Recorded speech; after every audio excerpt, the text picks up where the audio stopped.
It's true that people after the flood of Noah died at a much younger age than before the flood. But what is more meaningful is that they lived shorter and shorter lives after the flood and often had children at a much younger age. Noah lived 950 years and had his first child when he was 500. His middle son, Shem, lived 500 years and had his first child at 102. A few generations later, Shelah lived 403 years and had his first son at 30 years old.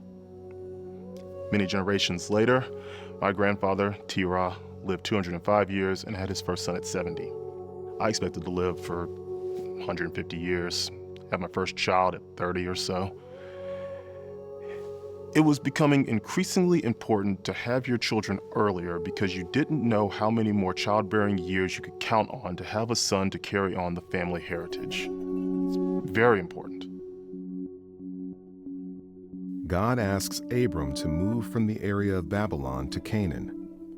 From that point on, Abram is faithful to obey God in everything, and God renames him Abraham. Prior to having his own sons, Abraham oversees his nephew, Lot. Family heritage was important, and so the subject of marriage was important as well.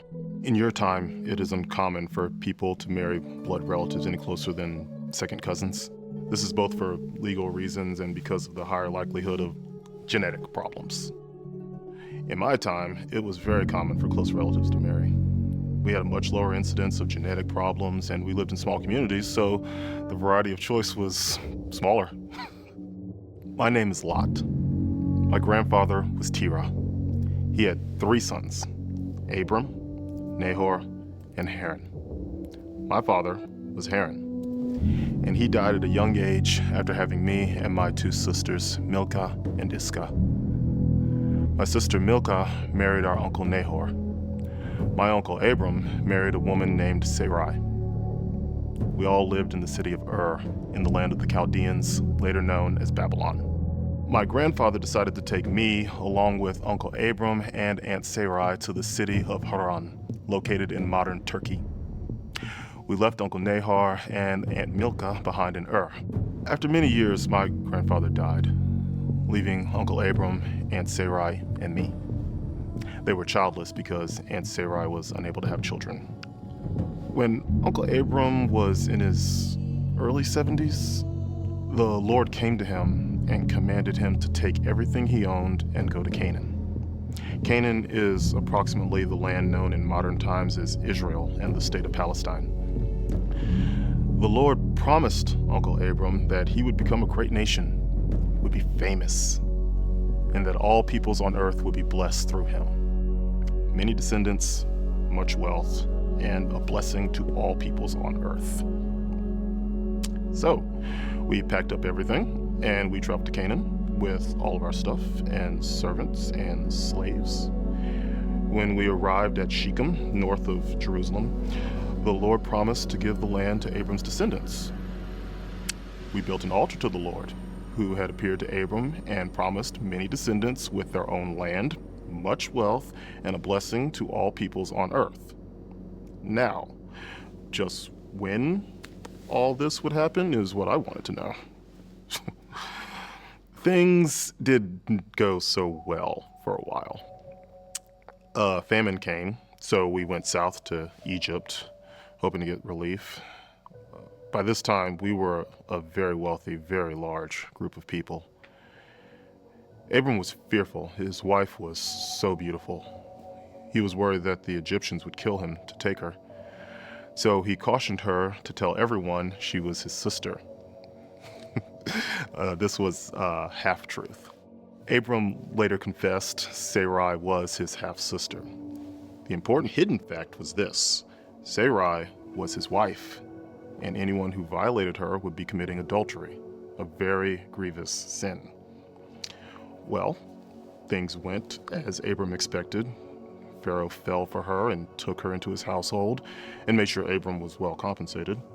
But the Lord inflicted serious diseases on Pharaoh and his household. Pharaoh figured out the truth. He was angry with Abram for his deception, but he still let us all go with everything we had accumulated. as we left Egypt, I wondered why God would want to honor such a deceptive and dishonest man as my uncle. My choice of land was brilliant. From a financial standpoint, it was disastrous otherwise. I pitched my tents near Sodom. I wanted to be near enough to take advantage of the city's resources and attractions, but far enough away that the evil there would not engulf me. But evil doesn't work like that. The first thing that overwhelmed me was war. 5 kings from distant lands came to war against the kings of my land. My kings lost, and the 5 kings carried off the goods to nearby cities, all of my possessions, and all of my family. I found out one advantage of having a rich uncle. Abram gathered 318 of his trained fighting men, chased down the 5 kings, attacked them, and won, and returned with all the captured people and goods. On the way home, Abram encountered the mysterious Melchizedek, the king of Salem and priest of God.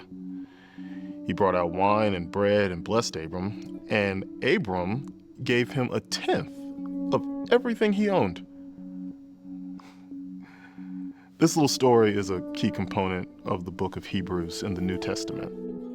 Now, I'm going to skip ahead a few years in Abram's life so I can finish my story. You would think I learned my lesson about the dangers of where I lived and that I would have gotten out of Dodge. Well, out of Sodom. But in my pride and greed, yet again, I chose to stay. I didn't realize the depravity of the people of Sodom was so bad that they had deeply angered God, which is always a very dumb thing to do. The Lord revealed to Abram, whose name had been changed to Abraham by God himself, that he was going to destroy the cities of Sodom and Gomorrah since their sins were so vile. This set up one of the most interesting negotiations in the history of the world. So, my uncle said that it would be ungodlike for God to destroy the city if it had 50 righteous men in it. God agreed not to destroy it if 50 righteous men could be found.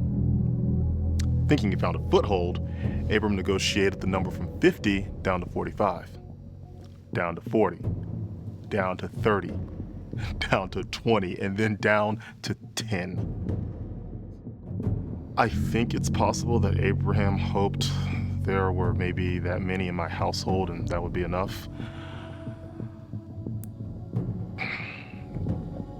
Anyway, Abraham got God to agree not to destroy Sodom if only 10 righteous people could be found. God decided to test the city, so he sent 2 of his angels to Sodom. I was sitting at the city gate when they arrived. I didn't even know that they were angels because they appeared as normal men. As guests to the city, I begged them to come to my house and spend the night. They intended to spend the night in the city square, but I convinced them to come to my house. As their host, I was completely bound to feed and protect them under any circumstances. The city square was definitely not safe. I believed my own house to be safe. When night fell, all the demons of hell broke loose. The men of the city, young and old, surrounded my house, every man in the city. Abraham's negotiations with God was useless. They began calling out, "Where are the men who came to your house? Surrender them to us so that we may all have sex with them." I went outside, barring the door behind me. I begged them not to do such a wicked thing. I offered them my 2 virgin daughters instead, even though they were pledged to be married. It wasn't that I didn't value my daughters, but my duty to protect my guests was paramount. The mob started calling me a foreigner. They berated me for judging them. They began threatening me. As they moved to rush the house, my 2 guests inside pulled me back in and barred the door again. I expected the noise from the pounding on the door to be deafening, but it wasn't even a feeble knock. Nothing. The two men had struck the crowd outside with blindness. They couldn't find the door. Screams filled the night air. The two men told us God was going to destroy the city immediately. They instructed me to take all my loved ones out of the city. We didn't really believe them. We were prideful. We prepared slowly. In frustration and with great mercy, one of the men grabbed my hand and the hands of my wife and daughters and led us out of the city. He warned us to flee for our lives. Don't look back. Don't stop on the plane.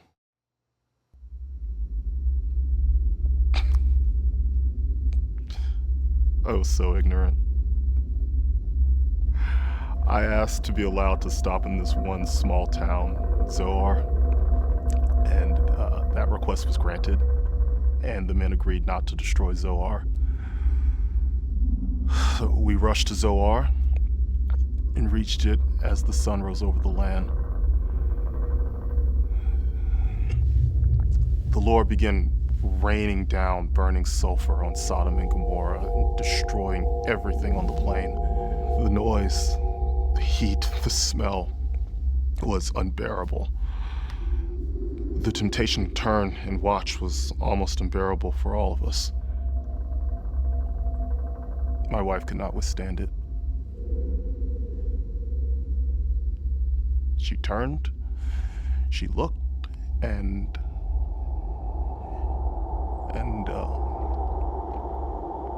she became a pillar of salt.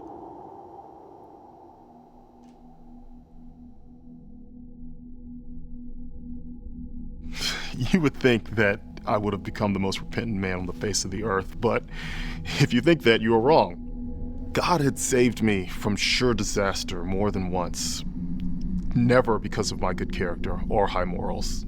He saved me because of his mercy and love for my uncle, not because of anything I had done.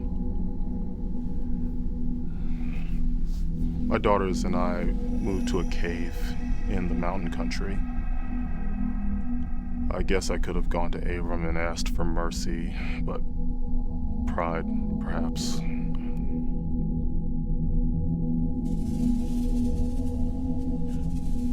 Remember, it's not unusual for our close family members to marry and have children. Well, I told you that so that you could have a better understanding of what happened next.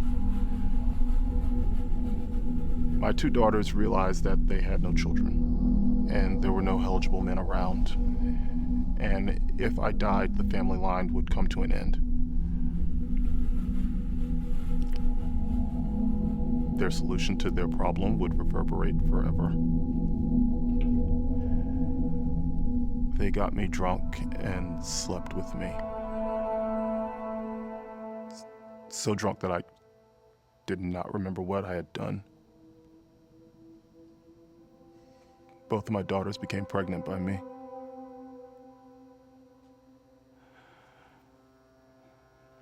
The son of my older daughter became the founder of the Moabites.